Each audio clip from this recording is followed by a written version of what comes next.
Like substance abuse and workplace violence, there's no place in our organization for sexual harassment. Let's review the facts of life in our workplace. Sexual harassment is illegal. The law prohibits actions that link employment decisions with sex or actions which a person makes clear are unwanted.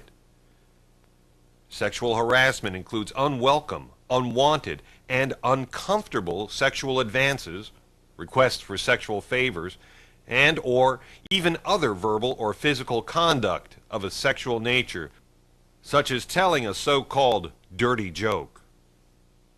Our organization will investigate all complaints and take prompt and corrective disciplinary action.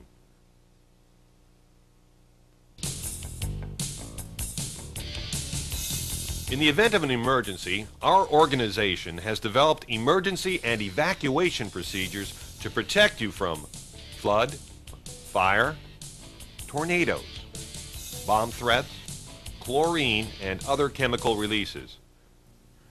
These procedures will be reviewed with you in detail later, but for now, here's a few things to think about regarding your safety during workplace emergencies. You'll always want to know at least 2 escape routes and emergency exits, where the nearest fire extinguisher is, and how to use it, where the fire alarm is, the sound of the fire alarm, the area where you will go once you leave the building. And if you hear the fire alarm, evacuate the area, and if possible, close windows and doors as you leave the building. Assemble in the designated area outside of the building, report to your supervisor, then remain outside and wait until the building has been cleared for re-entry.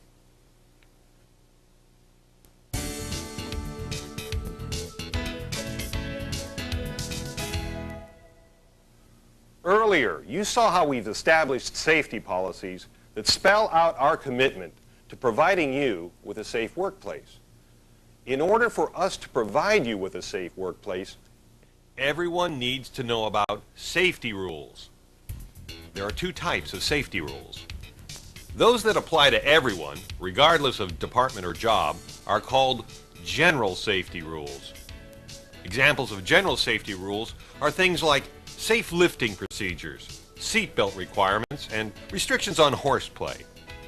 Then, there are specific safety rules. These apply to particular tasks or jobs.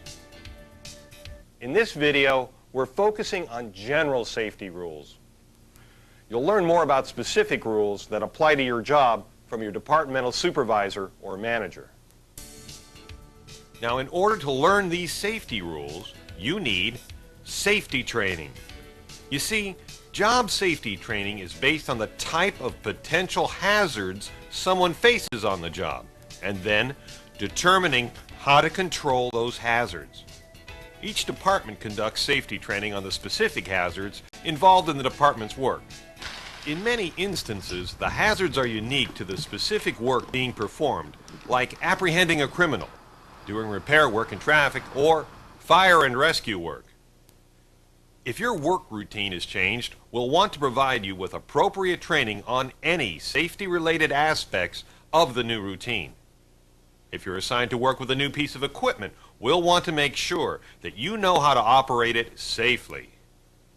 Because keeping our workplace safe means so much to all of us, safety training will be an important part of your job.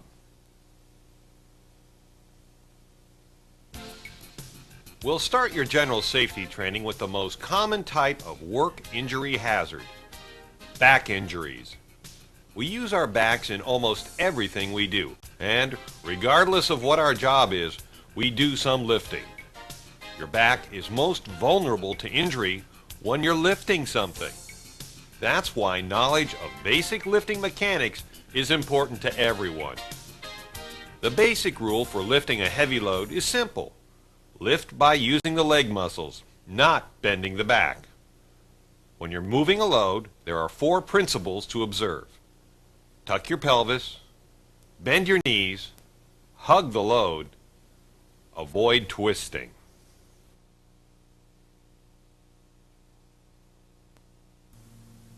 Here's something you should never forget.